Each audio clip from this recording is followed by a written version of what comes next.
Hello everyone, welcome back to NIOS. I am Anjali Malviya, your bio expert. तो हमने बात कर ली है हमारे फर्स्ट चैप्टर की, राइट। तो उसको हमने डिटेल में डिस्कस कर लिया है। आज हम बात करेंगे हमारे सेकंड चैप्टर से, स्टार्ट करेंगे हम। तो हमारा सेकंड चैप्टर जो होगा, अगेन बहुत इंटरेस्टिंग चैप्टर है ये। हम बात करेंगे एवोल्यूशन की, हम बात करेंगे हिस्ट्री की। अब आप सोचोगे मैम आप बायो पढ़ा रहे हो, मैम हिस्ट्री थोड़ी हम पढ़ रहे हैं। तो हिस्ट्री की बात हम करेंगे कि हमारा ये जो लिविंग ऑर्गेनिज्म है, इनकी हिस्ट्री, इनका ओरिजिन कैसे हुआ इस प्लैनेट पे, तो हम इसकी बात करेंगे। तो इसको हम बोलते हैं एवोल्यूशन, ओके। एंड एक चीज़ ध्यान रखना फादर ऑफ एवोल्यूशन के बारे में, क्योंकि वो हैं भाई फादर। तो फादर जो होते हैं हमेशा करेक्ट होते हैं, राइट। तो ऐसे साइंटिस्ट जिन्होंने एक करेक्ट थ्योरी दी कि जो एवोल्यूशन है कि किस तरह से लाइफ जो है यहाँ इस प्लैनेट में ओरिजिनेट हुई, किस तरह से उन्होंने सरवाइव किया। अब ऐसा ज़रूरी नहीं कि जो ओरिजिनेट हुआ था वो आज तक सरवाइव कर रहा है, ठीक है। कुछ लाइफ फॉर्म, कुछ ऐसे ऑर्गेनिज्म हैं जो कि एक्सटेंड हो गए हैं, कुछ गायब हो गए हैं, ठीक है। सो ये जो रीज़न है गायब होने का, ये उन्होंने दिया। तो ये एक ऐसे साइंटिस्ट हैं जिन्होंने इन सारी चीज़ों की जो थ्योरी, जो अपना लॉजिक दिया, वो एब्सोल्युटली करेक्ट था। आज के टाइम में भी इनफैक्ट ये करेक्ट बैठता है। सो वो थे हमारे scientist Charles Darwin, okay. So he is known as the father of evolution, okay. So ये ध्यान में रखना। तो यही इस चैप्टर का हमें पढ़ना है। हमें पढ़ना है the history of life on earth, कि लाइफ जो है वो कैसे आई अर्थ में। तो अब आप सोचोगे मैम इतना पहले, इतने पास्ट, आप बिलियन ईयर अगो की बात कर रहे हो, तो ऐसा तो कोई नहीं होगा कि तब का अभी भी अलाइव होगा तो उसने हमें बताया होगा कि मैम ऐसा ऐसा हुआ था, आप जल्दी से नोट डाउन कर लो तो हम जाएं जल्दी से। तो ऐसा तो है नहीं भाई। तो हमने ये कैसे देखा कि लाइफ कैसे आई, इतनी बिलियंस मिलियंस ईयर्स अगो की बात हमने कैसे जानी। सो बच्चे, हमने जानी फॉसिल के ज़रिए। अब फॉसिल क्या होता है मैम? फॉसिल का मतलब जो भी एनिमल या जो भी प्लांट, ठीक है, या फिर जो भी स्पीशीज़, अगर हम बात करें लिविंग ऑर्गेनिज्म, जो भी ऑर्गेनिज्म बिलियन ईयर अगो इस प्लैनेट में आए थे, उनकी जब डेथ हुई तो उसके बाद ऐसा तो था नहीं कि उनके रिलेटिव थे तो उन्होंने उनका क्रियाकर्म किया। इट्स नॉट पॉसिबल, राइट, क्योंकि वो एनिमल थे मैम। ये कैसी बात कर रहे हो आप? तो उनकी जो बॉडी थी, जो उनकी डेड बॉडी थी, वो क्या हुई, सॉइल में बरीड हो गई, ठीक है। अगेन हम बिलियन ईयर अगो की बात कर रहे हैं। एंड उसके बाद वो क्या हुआ, उस सॉइल में उनकी सिर्फ जो बोन बची, ठीक है, सॉइल में, क्योंकि उनकी बॉडी एकदम बरीड हो गई, तो वो उनकी सिर्फ बोन और स्ट्रक्चर उनका जो था वही सब बचा। तो उसके ज़रिए जब साइंटिस्ट ने, आज के टाइम के साइंटिस्ट, जो मॉडर्न साइंटिस्ट हैं, उन्होंने जब स्टडी किया उनके बारे में, तब उन्होंने जाना कि अच्छा ये जो स्पीशीज़ था, ये जो भी था, ठीक है, ये जो भी ऑर्गेनिज्म था, ये उतने टाइम पुराना है, ठीक है। तो इनफैक्ट हम सब ने क्राइम शोज़ बहुत देखे होंगे, राइट। हम सब ने मूवीज़ देखी होंगी, शोज़ देखे होंगे, क्राइम शोज़। सो अगर एक डेड बॉडी है, तो अगर उसका अगर जो डॉक्टर्स होते हैं वहाँ पे, अगर उन्हें जानना होता है कि कितने टाइम पुरानी है या कितने टाइम पहले उसका मर्डर हुआ या उसकी डेथ हुई, व्हाट्सएवर, सो वो बोन जो है वो उनके ज़रिए पता लगाते हैं, राइट। और इनफैक्ट वो ये भी पता लगा सकते हैं कि मेल बॉडी थी कि फीमेल बॉडी थी, उस सिर्फ बोन से ही इनफैक्ट। तो ये जो है, ये एक टेक्नोलॉजी है, टेक्निक है। तो इसी के ज़रिए हमारे जो साइंटिस्ट हैं, उन्होंने ये जो प्लांट और एनिमल की बॉडी जो बरीड हो गई थी, दफन हो गई थी, इसको जब निकाला उस सॉइल से, तो इन्होंने जब स्टडी किया तब इन्होंने देखा कि अच्छा इतने टाइम पहले ये सरवाइव करते थे। Understood?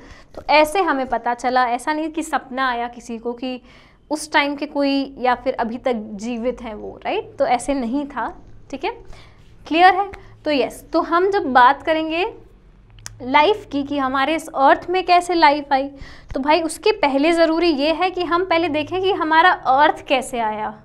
This is also a big question कि चलो लाइफ तो चलो हम बात कर लेंगे कि अर्थ पे कैसे आई, बट अर्थ एक्चुअली कैसे आया, ये यूनिवर्स कैसे फॉर्म हुआ, ये सन, मून, स्टार्स, गैलेक्सी, ये कैसे फॉर्म हुए। साउंड इंटरेस्टिंग ना? थोड़ा सा ज्योग्राफी का साउंड लग रहा है कि मैम अर्थ, प्लैनेट और इन सब की बात करेंगे, बट यस, लाइफ को अगर समझना है तो सबसे पहले समझना होगा कि वो जहाँ पे आई है उनकी ओरिजिन कैसे हुई, राइट। तो आज के लेक्चर में हम बात करेंगे ओरिजिन ऑफ यूनिवर्स। यस, और इसके अंदर सब कुछ आता है, जैसे हमारा जो गैलेक्सीज हैं, हमारा प्लैनेट है, हमारा जो सन है, मून है, स्टार्स हैं, ये सब इनके अंदर आते हैं।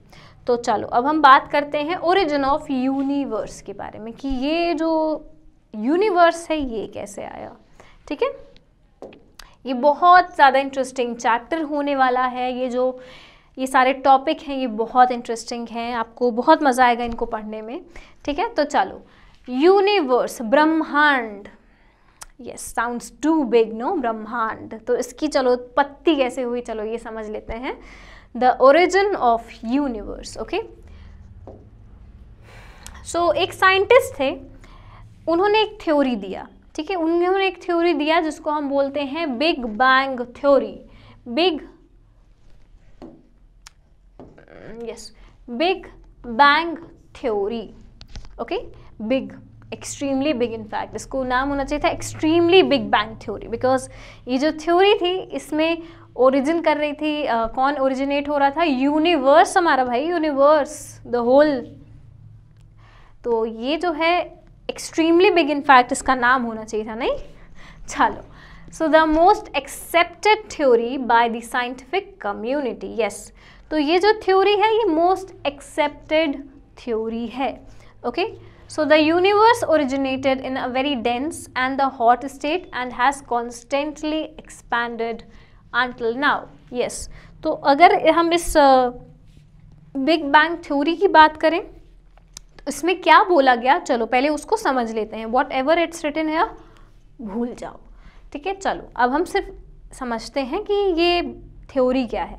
सो बच्चे साइंटिस्ट थे, ऑब्वियसली साइंस जो है वो लैंग्वेज नहीं समझती गॉड की एंड ऑल, कि गॉड ने क्रिएट किया, यूं ही हो गया एंड वॉट एवर, राइट। जो हमारे रिलीजन में हम बोलते हैं कि चाहे किसी भी रिलीजन की हम बात करें, सो उस सब में हम बोलते हैं ना कि ये जो ओरिजिनेशन हुआ है यूनिवर्स का ये गॉड ने किया है and all. But science obviously ये लैंग्वेज नहीं समझते, तो साइंस ने जो है, एक साइंटिस्ट थे, उन्होंने अपनी थ्योरी दिया कि क्योंकि ओरिजिनेशन तो हुआ है भाई, यूनिवर्स तो बना है, ये ब्रह्मांड तो बना है, बट कैसे बना है? तो इन्होंने बोला कि एक एक्सट्रीमली स्मॉल पॉइंट था। ठीक है, जैसे ये एक स्मॉल पॉइंट है, इस तरह से एक स्मॉल पॉइंट था जो कि एक्सट्रीमली हॉट था। अब बाय द वर्ड एक्सट्रीमली, उसका एक्सट्रीमली का मतलब कि आप सोच भी नहीं सकते, इनफैक्ट हम मेजर नहीं कर सकते, हमने कभी इमेजिन नहीं कर सकते कि वो कितना हॉट होगा, क्योंकि उसमें से ही सब कुछ मिला। कितना पावरफुल होगा ये स्मॉल ये जो स्पार्कल आप देख रहे हो, स्मॉल पॉइंट जो आप देख रहे हो, ये कितना ज़्यादा स्ट्रॉन्ग होगा, क्योंकि सन, मून, प्लैनेट, ये सब अपने आप में एक एक बहुत बड़ी चीज़ें हैं। सन की जो सोर्स है एनर्जी का, जो सन है, तो ये इटसेल्फ एक्सट्रीमली हॉट है। ठीक है, तो इतना हॉट होगा ये प्लैनेट, हम ये जो पॉइंट है इनफैक्ट हम सोच भी नहीं सकते, राइट। तो ये एक्सट्रीमली हॉट, एक्सट्रीमली डेंस था और इसमें एक्सपेंशन हुआ। बिग बैंग थ्योरी में बोला गया कि ये जो पॉइंट है इसमें एक्सपेंशन हुआ। एक्सपेंशन मतलब एक्सप्लोजन, ब्लास्ट, बूम, राइट। और इस धमाके की वजह से, इस एक्सपेंशन की वजह से हमें हमारे ये जो प्लैनेट हैं, ठीक है, सिर्फ अर्थ नहीं, इनफैक्ट जो बाकी सारे प्लैनेट हैं, जो हमारा सन है, जो मून है, हमारा जो पूरा गैलेक्सी है, स्टार्स हैं, ये सब मिले। हमारा जो पूरा यूनिवर्स है ये इसी एक एक्सपेंशन की वजह से, एक्सप्लोजन की वजह से हमें मिला। ऐसा बोला गया भाई बिग बैंग थ्योरी में।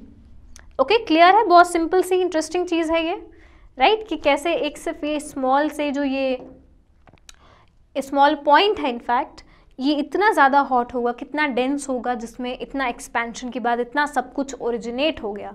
अगेन ये सारी चीज़ें ऑब्वियसली बहुत ज़्यादा टाइम लगा होगा, 1-2 साल 3 साल की बात नहीं है ये, इनफैक्ट मिलियन बिलियंस ईयर्स लगे होंगे इन सब चीज़ों को होने में, पॉसिबल होने में, राइट। तो समझ गए आप? क्लियर है इतना? चलो, so origin of the universe. तो ओरिजिन अगर हम बात करें तो बोला गया है कि ओरिजिनेशन जो है हमारे इस यूनिवर्स का वो समवॉट 14.4 बिलियन ईयर्स अगो हुआ है। अगेन 14 ईयर्स नहीं, billion year. Oh my God, extremely, मतलब बहुत ज़्यादा सब्र रखा भाई इस प्लैनेट ने कि हमें अभी ओरिजिनेट होना है, तो उसको बहुत ज़्यादा टाइम लगा इनफैक्ट। एंड बच्चे समवेयर इट्स गिवन 13.4 और 13.3 समथिंग, ठीक है। तो दोनों भी सिमिलर है, जब इतना हो गया बिलियन, इतना हो गया तो एक दो में it's okay, right. So somewhat इसी के बीच में हुआ, बट येस कुछ में दिखाता है कुछ में इनफैक्ट कुछ बुक्स में होता है 10 to 16 billion year ago, somewhat like this, ठीक है। तो ऐसे ही कुछ इसका टाइम पीरियड है, ठीक है। तो इतने टाइम पुराना हमारा यूनिवर्स है, राइट।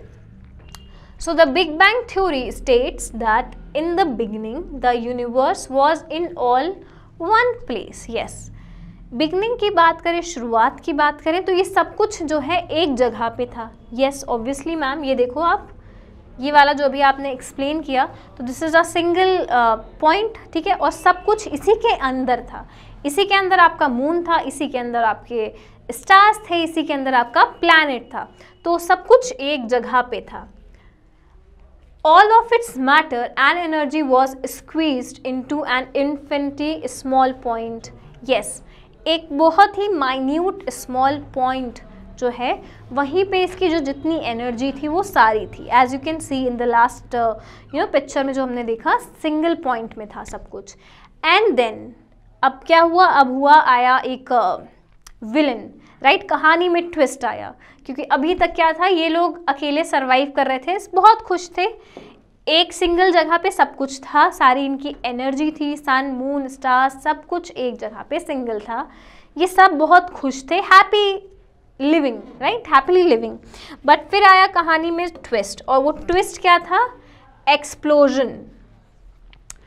अब क्या हुआ उसमें, एक्सप्लोजन, एक बॉम्ब ब्लास्ट, बूम, और जिसकी वजह से हमें क्या मिला, the tremendous amount of material blown out by the explosion eventually formed the stars and the galaxies. Yes, और इस explosion की वजह से, इस blast की वजह से क्या हुआ कि हमें इतने सारे material मिल गए, ओके। ये सारी चीज़ें अलग हो गई उस एक सिंगल पॉइंट से, ओके। हमें मून मिल गया, हमें स्टार मिल गया, हमें प्लैनेट मिल गया, हमें हमारी गैलेक्सी मिल गई, ठीक है। ये पूरा यूनिवर्स फॉर्म हो गया। अगेन अब देखो, ये जो हमारा ये जो एक पॉइंट था, हमने बोला एक्सट्रीमली हॉट था, तो अब हॉट था और उसमें एक्सपेंशन हो गया, उसमें एक्सप्लोजन हो गया, तो उसकी वजह से जो भी उन्हें मिला, जैसे मून मिला, सन मिला, प्लैनेट मिला, स्टार्स मिले, तो ये भी ऑब्वियसली क्या होंगे भाई, बहुत ज़्यादा गर्म होंगे, है ना, एक्सट्रीमली हॉट होंगे। तो वहाँ पे तो लाइफ पॉसिबल ही नहीं होती, सोच भी नहीं सकते थे आप कि वहाँ पे इतने एक्सट्रीमली हॉट में कुछ हो सकता है, कोई चांस ही नहीं है इनफैक्ट। तो अगेन बहुत सारे billion years ago, again billion year लगे उसको ठंडा होने में, ठीक है, उसको एक प्रॉपर नॉर्मल टेम्परेचर पे आने में। So after about 10 billion year अगो ये हो गया 14 में और समवॉट 13 में, फिर उसके बाद again it took 3 to 4 billion year कि ठंडा हो जाए वो चीज़, जो एक्सप्लोजन हुआ वो अपनी सेटल हो जाए थोड़ा, ठीक है, billion year ago. It's not just 1 or 2 year, it's a billion year. And फिर इसकी वजह से क्या हुआ, our solar system began to form. Yes, and फिर धीरे धीरे क्योंकि ठंडा होने लगा, कूल डाउन होने लगा, एटमॉस्फेयर टेम्परेचर थोड़ा सा नॉर्मल हुआ, बिलियन ईयर अगो लगा। लेकिन यार बहुत ज़्यादा टाइम लगा, बहुत ज़्यादा इन लोगों ने सब्र किया, इतना पेशेंस इनफैक्ट हम लोग के पास बिल्कुल नहीं है, 1-2 साल का नहीं है, ये तो बिलियन ईयर करके आए हैं, राइट। तो इतना सब्र नहीं है हमारे पास, बट इनके पास था, क्योंकि इन्हें पता था कि एक बार अगर हम सेटल हो गए यहाँ पे तो हम लॉन्ग टर्म में चलेंगे, हम चलेंगे लंबा, ठीक है। सो यस, तो हमारा जो सोलर सिस्टम है, पूरा जो प्लैनेट है, मून है, सन है, ये प्रॉपर एक जो आज हम देखते हैं जिस पोजीशन में उन्हें, उसमें आने में उन्हें इतना टाइम लगा। अंडरस्टूड। तो अर्थ की अगर हम बात करें, so we know this, earth is the only planet in our solar system, in our universe, जहाँ पे लाइफ पॉसिबल है, ठीक है। अब आप बात करोगे मैम एलियंस होते हैं, but there is no proof as such, right. होते होंगे बट ऐसा कुछ कम्युनिकेशन हमसे नहीं हुआ, ठीक है, उन्होंने मुझे व्हाट्सएप नहीं किया है अभी तक, जब वो करेंगे देन आई विल अग्री कि हाँ मैम एलियंस होते हैं दूसरे प्लानट में। बट अगर हम बात करें साइंटिफिक लैंग्वेज में, अगर हम बात करें फैक्ट्स के बारे में, थ्योरीज़ के बारे में, सो अर्थ ऐसा ही प्लानट है जहाँ पे लाइफ पॉसिबल है। ठीक है, अब ऐसा क्यों है? क्योंकि अर्थ में जो हमारे जीवन के लिए ज़रूरी चीज़ें होती हैं, इंग्रेडिएंट्स होते हैं, जैसे वाटर पानी, then atmospheric gases, oxygen, carbon dioxide and all other gases, as well as temperature, perfect temperature है अर्थ में, ना ज़्यादा गर्म है, जैसे मर्क्यूरी हॉटेस्ट प्लानट है भाई, क्योंकि वो बहुत क्लोज है सन से ना, तो वो बहुत ज़्यादा हॉट है, वहाँ पे तो हम नहीं रह सकते, ना ही हम जुपिटर एंड उनमें रह सकते हैं, क्योंकि वो भी एक्सट्रीमली कोल्ड हो गए, राइट। तो वहाँ तो भाई हम जम जाएंगे, और मर्क्यूरी में तो हम जल जाएंगे। तो ऐसा हमें कुछ बीच का चाहिए, ना हम जलें ना हम जमें, राइट। तो वो अर्थ जो है वहाँ पे हमें परफेक्ट टेम्परेचर मिला, परफेक्ट चीज़ मिली, तो यहाँ पे लाइफ इसी वजह से पॉसिबल हो पाई। ओके, सो ये हमने बात कर ली ओरिजिन ऑफ द यूनिवर्स के बारे में। I hope this much is clear to you. ठीक है, काफ़ी इंटरेस्टिंग टॉपिक है, एंड ये जो थ्योरी है big bang, I hope this much is clear to you. अब नेक्स्ट लेक्चर में हम थोड़ा सा इसके आगे पढ़ेंगे। We will going to study about the origin of life, की लाइफ कैसे स्टार्ट हुई इस प्लैनेट में। Okay, so I hope this much is clear to you, and in case of any query, any question, just contact on this number or visit the website. Okay, so till then just stay safe, stay at your home, make good notes and read your book. Okay, and yes, thank you.